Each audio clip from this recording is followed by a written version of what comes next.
బేసిక్గానండి ఈ మధ్య రోజుల్లో అంటే మీ టైంలో లేదు, ఏముందో బయటకు తెలియదు. బట్ ఈ రోజుల్లో ఈ కాస్టింగ్ కోచ్ అని మీరు ఒక సీనియర్ యాక్ట్రెస్గా, ఒక సక్సెస్ఫుల్ హీరోయిన్గా, ఒక డిగ్నిటీ అవన్నీ నిలబెట్టుకుని ఇన్నాళ్ళు ఇండస్ట్రీలో కంటిన్యూ అయిన ఒక స్టార్గా ఈ ఈ డెవలప్మెంట్స్ చూస్తున్నప్పుడు మీకు ఏమనిపిస్తుందండి? అంటే ఈ ప్రజెంట్ హీరోయిన్స్ ఫేస్ చేసే ఇష్యూస్ కానీ, లేకపోతే ఇండస్ట్రీలో వచ్చిన మార్పులు కానీ. అంటే హీరోయిన్ ఇప్పుడు ఫేస్ చేసిన ఇది సావిత్రి గారి టైంలో నుంచి ఉందండి. ఓకే, ఇప్పుడు మీరు చెప్పేది ఏంటంటే హీరోయిన్స్ డిఫరెంట్ ప్రాబ్లమ్స్ ఫేస్ చేయాల్సి వస్తుందని. ఆ ప్రాబ్లమ్స్ హీరోస్కి లేదు, హీరోయిన్స్కి మాత్రమే ఉంది. అదే కదా చెప్తారు మీరు. అవును. అది ఇప్పుడు కాదండి, అప్పుడు ఉన్న హీరోయిన్స్ దగ్గర నుంచి ఉంది. కాకపోతే అప్పుడు సోషల్ మీడియా, ఈ పబ్లిసిటీ ఇవన్నీ లేదు కాబట్టి తెలీదు. ఇప్పుడు అన్ని చిన్న విషయం కూడా ఇప్పుడు ఎలకపోయిందంటే పూలే పోయిందని ఇప్పుడు అంత ఎక్స్ప్లోర్ చేస్తున్నారు. చిన్న విషయాన్ని ఏమీ లేకుండా దాన్ని ఒక పెద్ద ఇష్యూలాగా చూపిస్తున్నారు. అంతే తప్ప ఎప్పుడు లేదండి ప్రాబ్లమ్స్ హీరోయిన్స్కి ఉంటూనే ఉంది. కానీ మనం చూస్ చేసుకోవాలి. హీరోయిన్స్గా అందరూ కష్టపడే వస్తారండి.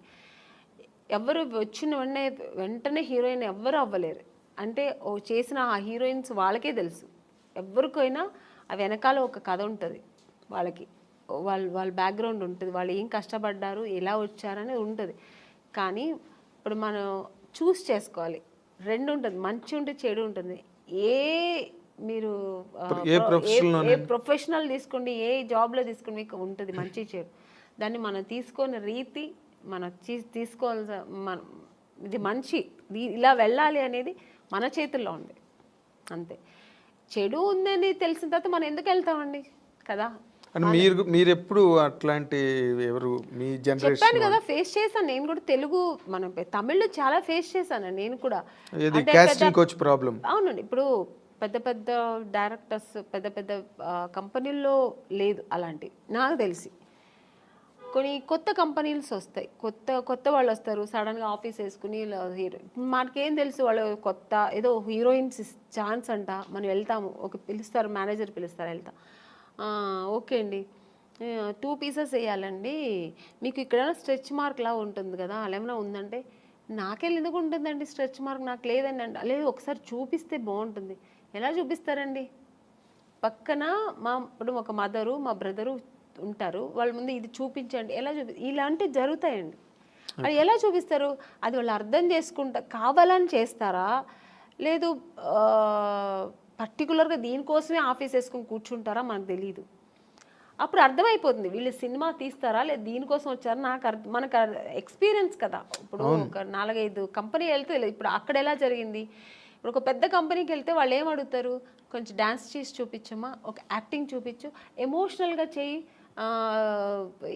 ఇప్పుడు ఒక హీరోయిన్తో మాట్లాడాలి, ఈ డైలాగ్ ఇస్తారు, ఇది ఎలా మాట్లాడతాం, ఇలా అడుగుతారు. అది మనకు సినిమాకు సంబంధించింది మాత్రమే వాళ్ళు అడుగుతారు. స్ట్రెచ్ మార్క్ చూడాలి, మీకు ఇక్కడ ఏమైనా బ్లాక్ ఉంటుందా, మొన్న ఒక హీరోయిన్ అలాగొచ్చారు, మేము చూడకుండా వేసుకున్నాము, చూసిన తర్వాత స్పాట్లో చూసాము, మీరు కొంచెం బట్టలు ఇప్పి చూపించండి. ఇలాంటివి కొన్ని కొత్త వాళ్ళు ఉంటారండి. ఇలాంటి వేషాలు వాళ్ళు దీనికోసం వస్తారా లేదు సినిమా తీయడం తెలిసిపోతుంది మనకు. అప్పుడు అర్థమవుతుంది. అప్పుడు లేదు సార్, ఐఎమ్ సారీ, నేను అలా అంతా చేయలేను, నాకు స్విమ్మింగ్ నాకు అసలే తెలియదు, నేను అలాంటి క్యారెక్టర్ కూడా నాకు వద్దని చెప్పి లేచి రావడం. అంతే మన పద్ధతి. ఓకే చూపిస్తాను అనేది అది వాళ్ళ ఇష్టం అండి. అది ఎవరిని మేము తప్పు అనట్లేదు. వాళ్ళకి ఇష్టపడి ఓకే నేను దేనికైనా ఓకే నేను చూపిస్తాను అనేది వాళ్ళ మనసు దాన్ని బట్టి ఉంటుంది. నేనైతే మైండ్ సెట్ బట్టి నేనేమంటాను, లేదు సార్ నాకు అది తెలియదని నేనైతే అలా చేయించాను. మీకు అంత ఇది ఉంటే నన్ను హీరోయిన్గా వేసుకోండి, నేను మీకు 2 పీస్ ఐఎమ్ రెడీ, నేను స్విమ్ సూట్ వేసుకుంటా, కానీ ఇక్కడ బట్టలు ఇప్పి చూపించడం అయితే నేను కుదరదని లేచి వచ్చిన ఎన్నో సన్నివేశాలు నాకు జరిగింది. అలాంటి సిచ్యుయేషన్స్ వచ్చాయి. అని చెక్ ఇచ్చి అడ్వాన్స్ ఇచ్చిన కంపెనీలు ఎన్నో ఉన్నాయండి. నాకు అడ్వాన్స్ తీసుకున్నా, ఇంటికి వచ్చిన తర్వాత next day phone, madam manager అప్పుడు మీకు సెల్ ఫోన్ లేదు కదా, ఏదైనా డైరెక్ట్ లేదంటే ల్యాండ్లైన్ మేనేజర్ వచ్చి మేనేజర్ వచ్చి మాట్లాడు, మేడం ఇలాగా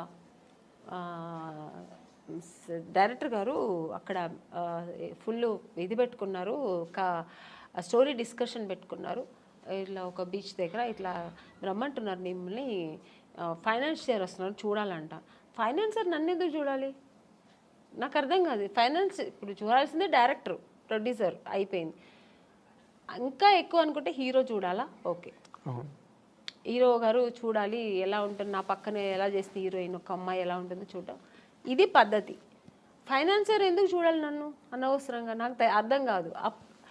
కొన్ని రోజుల తర్వాత అర్థమయ్యేది, ఓ దీని ఇంకోటి నాకు ఎక్కడ అర్థమయ్యేదంటే, మమ్మీ వద్దండి మీరు మాత్రం వస్తే చాలంటేనే అర్థమైపోయేది. కారు తీసుకొచ్చేవారు, ఐఎమ్ సారీ అని నేను రాను. ముందు మన అమ్మగారు అసలే పంపరు, ఒంటరిగా అంటే మా అమ్మ పంపించేది కదండి.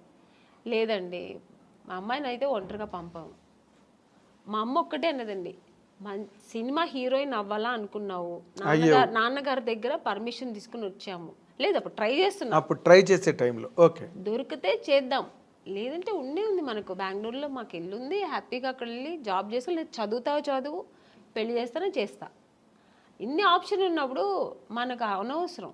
నువ్వు హీరోయిన్ అవ్వాలా, మనం దానికోసం కష్టపడతాం, ఇంకా అడ్డతోవలు తొక్కనక్క అని మనకు అనవసరం. అలా నేను అలాగే ట్రావెల్ అయ్యానండి.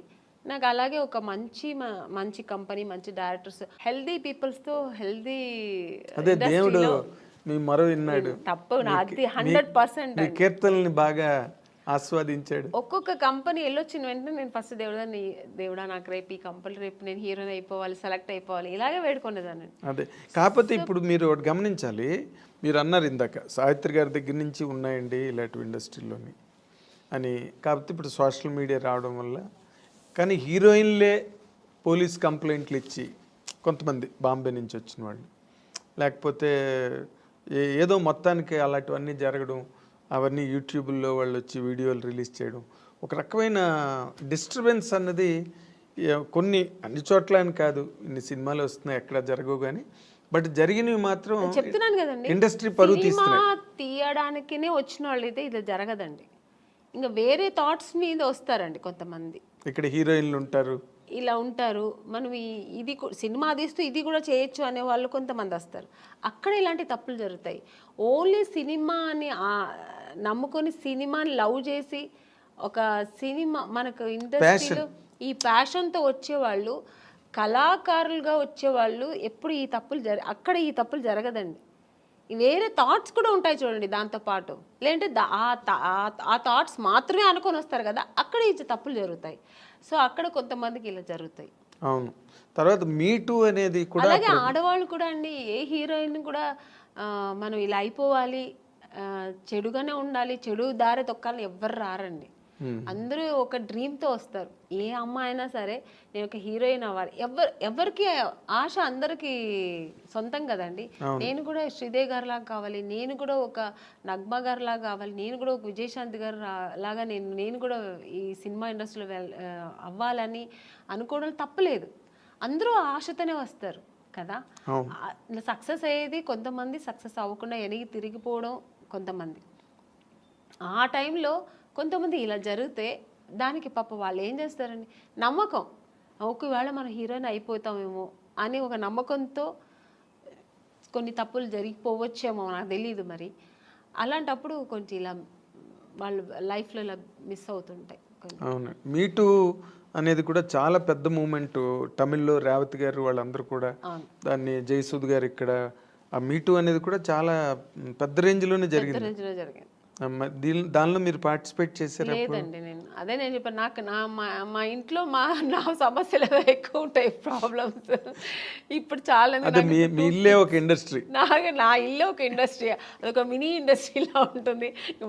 వాళ్ళ ప్రాబ్లమ్స్, పైగా ఇప్పుడు నాకు 2 పిల్లలు, వాళ్ళ చిన్న పిల్లలు, వాళ్ళని చూసుకోవడం ఫుల్ బిజీ ఉంటానండి. అసలు నేను ఇంటికి వెళ్తే నా ఫోన్ కొంచెం ఫ్రీగా ఉంది మాట్లాడతానంటే ఇక్కడ షూట్లో ఉన్నప్పుడే, ఇక్కడ కొంచెం ఫ్రీగా ఉంటాను. ఇంటికి వెళ్తే 24 అనేది నాకు 26 అవర్స్ అయినా చాలదండి. అంటే నా 2 పిల్లలు ఉన్నారు కదా, వాళ్ళు కొంచెం హైపర్ యాక్టివ్ ఎక్కువ. వాళ్ళు నా ఫోన్ వాళ్ళ దగ్గర ఉంటుంది, నా దగ్గర ఉండదు. నేను ఆడుకోవాలి, కొంచెం ఫోన్ ఇవ్వమ్మా, కొంచెం ఫోన్ చేసుకోవాలి, నాకు ఏదైనా మిస్డ్ కాల్ ఉంటుంది, కొంచెం ఇవ్వమ్మా, కొంచెం ఈ నాన్న అని నా పిల్లలతో నేను ఆడుకోవాలి. అలా ఉంటుంది. లేదంటే ఆ ఫోన్ ఎక్కడ పడుతుందో నాకు తెలీదు. ఇంకా వాళ్ళ చదువులు, వాళ్ళ స్కూల్ తీసుకెళ్ళడం, ఇలా బిజీ ఉంటా. ఇప్పుడు నార్మల్గా మీలాంటి మైండ్ సెట్ ఉన్న వాళ్ళకి ఇన్ జనరల్గా, సరే కొంతమంది మైండ్ సెట్స్ మనిషికి రకమైన మైండ్ సెట్ ఉంటుంది. ఇప్పుడంతా మీరు ఒక సింగిల్ హ్యాండ్ ఫైట్ లాగా మీ లైఫ్ కదా. అవునండి. అప్పుడేమో పెళ్ళికి ముందు అన్ని బాధ్యతలు మీ మీద వేసుకుని అన్ని ఇంట్లో ఫాదరు మదరు మీరే అయ్యి అన్నీ చేశారు. ఇప్పుడు మళ్ళీ ఫాదరు మదరే అయ్యారు మీ పిల్లలకి. అవునండి కదా, సింగిల్ హ్యాండ్ ఫైట్. ఇప్పుడు మళ్ళీ ఈ లైఫ్ ఎలా అనిపిస్తుంటుందండి మీకు ఇన్ జనరల్గా? అంటే ఇక్కడ ఫాదరు మదర్ అని కాదు, నేను ఎక్కువ కేర్ తీసుకుంటుంటాను. ఇప్పుడు అప్పట్లో కూడా మా నాన్నగారు మా అమ్మగారు అందరూ ఉన్నా కూడా, అది చెప్పాను కదా, ఇంట్లో ఒక వస్తువు లేదంటే దాన్ని నేనే ఇంట్రెస్ట్గా నాకు ఇది కావాలి, ఇది ఇంట్లో ఇలా ఉండాలి, మా ఇల్లు కూడా ఇలా ఉండాలి, మా ఇంట్లో కూడా కార్పెట్ వేయాలి, మా ఇంట్లో కూడా సోఫా ఉండాలి, ఇలా ఆలోచిస్తుంటాను.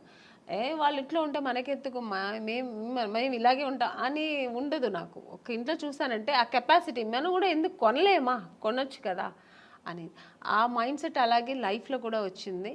ఇప్పుడు మన పిల్లలు ఆ అమ్మాయి స్విమ్ చేస్తారు, ఎందుకు మా సిస్టర్ కూడా నేర్చుకుని అలాగే ఇప్పుడు మా పిల్లలు కూడా. సో అందుకని అమ్మా నాన్న వాళ్ళకి ఉన్నా కూడా వాళ్ళు చెయ్యనేది నేను చేస్తాను. అలాగే ఇప్పుడు కూడా అంతే, మా పిల్లలు కూడా నేను ఎక్కువ ఇంట్రెస్ట్ చేస్తాను. ఇప్పుడు కూడా మా పిల్లల అదర్ యాక్టివిటీస్ అంటే నేనే వెళ్తుంటాను, నేర్చుకోమంటుంటాను. మా పిల్లలు, మమ్మీ నీకు వేరే పనే ఉండదా మమ్మీ, ఎప్పుడు ఇంటికి వస్తే ఇది చేయి అది చేయని ఎప్పుడు ఇలా శాసిస్తూనే ఉంటావా, స్విమ్మింగ్ వెళ్ళమంటావు, దీనికి నాకు రెస్టే ఇవ్వవా మమ్మీ అంటుంది మా అమ్మ. ఇప్పుడు ఇంకా దానికి ఎంత 7 years, అసలు రెస్టే ఇవ్వవా మమ్మీ, నువ్వు ఎప్పుడు బిజీగానే ఉండాలా, మేము కొంచెం రిలాక్స్ అని ఇవ్వ మేడం మమ్మీ అంటది. అండ్ ఇప్పుడు ఈ జనరేషన్ పిల్లలకి టార్గెట్స్ ఎక్కువైపోయి